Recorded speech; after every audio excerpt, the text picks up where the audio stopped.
Hi all, and welcome to our beginner tips for ASKA.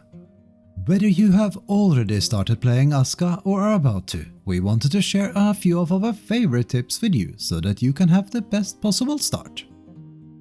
If you want to learn more about the gameplay and taking the first steps in the game, make sure to check out our beginner guide which explains all of that. But let's get started. With its lush grass and beautiful sunsets, ASKA literally begs us to take some pretty screenshots in game. For even better pictures, you can remove the interface by simply pressing Shift F2. Less of a tip, but since the question gets asked often, no, you can't repair any of the basic tools or weapons, like stone knives and axes and so on. When they break, you simply need to recraft them. However, metal tools and weapons you learn later in the game can be repaired. Running out of fiber with no flux bush in sight? Don't worry, bark and thatch can both be broken down into fiber in your inventory. They don't yield much, but it can be a great backup. Simply shift left click on either bark or thatch in your inventory to turn it into fiber. Nights can be incredibly dark in ASKA. While you can craft torches to either carry or place in your village, another tip is to use the resource scanner when moving around in the darkness. Seeing a bunch of highlighted items in the world or even within your town can help with orientation. You can not only drink water from natural water collectors you find all across the map, but also refill the water pouch you received at the start of the game by holding R. The same goes for any other water sources like the rain collector or well. While you can build rain collectors anywhere, building a proper well provides you with a lot more water for your village. If you're having a hard time placing a well, note that these structures can only be built on top of a natural water collector.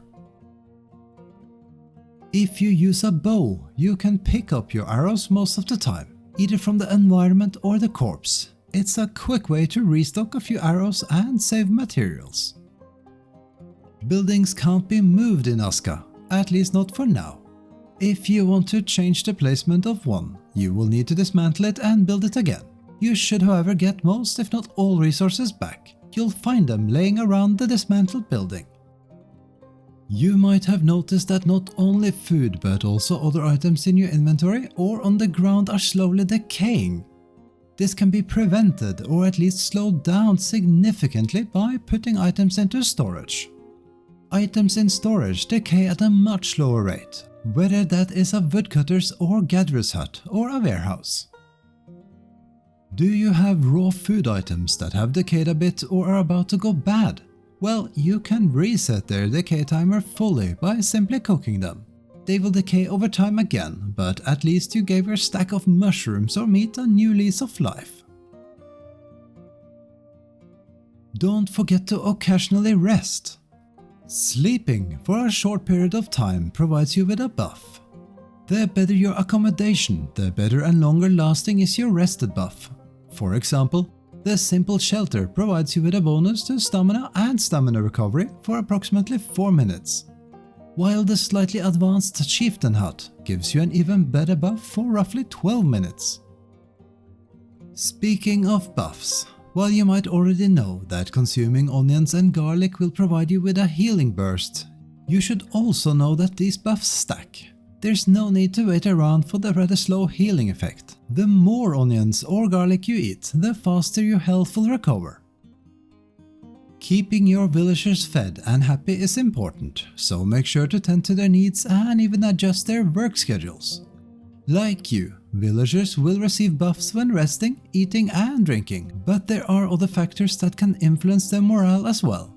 Beyond sleep, villagers should have some leisure time in their schedule, and the better their accommodation, the better their buffs and happiness. You will also be able to build decorations in your village that have a positive effect. Every villager is different. Pay close attention to the perks your villagers have. Different perks can make villagers more or less suitable for specific tasks or specific work hours. For example, a villager with the perk of a night owl might ideally be assigned to work at night and allowed to sleep during the day. You don't need to be close to a workstation or shelter to assign a villager to it or give them specific tasks. Simply click Tab for the settlement overview wherever you are. You can then select a workstation or shelter to access the respective shelter or workstation menu to easily assign a villager. By the way, villagers level their skills the same as you do. The longer a villager is assigned to a specific job, let's say stonecutting, the better and more efficient the villager will get. Another villager tip. If you task a villager with, for instance, the crafting of tools at a workshop, you don't have to task them with crafting all of the tool's components as well, like for example stone blades and rope. They will craft these items automatically for the tools they are tasked with. Have you built a cottage already? The nicer, bigger versions of the simple shelter? Then one thing players often miss is that you can build more beds inside a cottage to assign even more villagers to it. While we wouldn't recommend cramming too many villagers into one cottage, since the more villagers that share a home, the higher the risk for unhappiness. It can be a good backup for sticky situations or while you redesign your village. 4 to 6 beds should generally be fine though. You have probably seen it already. The required resources for a building you placed can be pinned to the top left of your screen by clicking Q. What you might not know is that pinned recipes get prioritized by builders in the order they are pinned. So if you want them to focus on a specific building first, you pin it. Resource flags are another element that's easily forgotten when starting out. Many production buildings have a resource flag that indicates the radius within which villagers will search for the respective resources. However, depending on building placement, these might not always be ideal or there are simply not enough resources in range. It's important to craft and place more resource flags over time in different areas, so your villagers have more options for where to find resources. While you can't place resource markers directly from the map overview, something we hope will be an extra function in the future, there's at least the option to dismantle them remotely via the overview menu you can open with Tab. This might save you the occasional trip across the map. Ever wondered what the red eye icon means when looking at your map? It took us a while to figure it out, but as long as you can see the red eye on buildings or villagers, it means they won't show up on your compass at the top of your screen. If you want to track a building, villager or marker on your compass, simply deselect the eye. Our last tip for today is about roads. Building roads in your village or between frequently used areas allows for a lot more efficiency. Villagers always prefer to follow roads, and sprinting on roads decreases stamina use significantly, so you can get around much quicker. To build roads, you need to flatten the terrain first, then build roads on top with the Roadmaker tool that can be crafted at the workshop.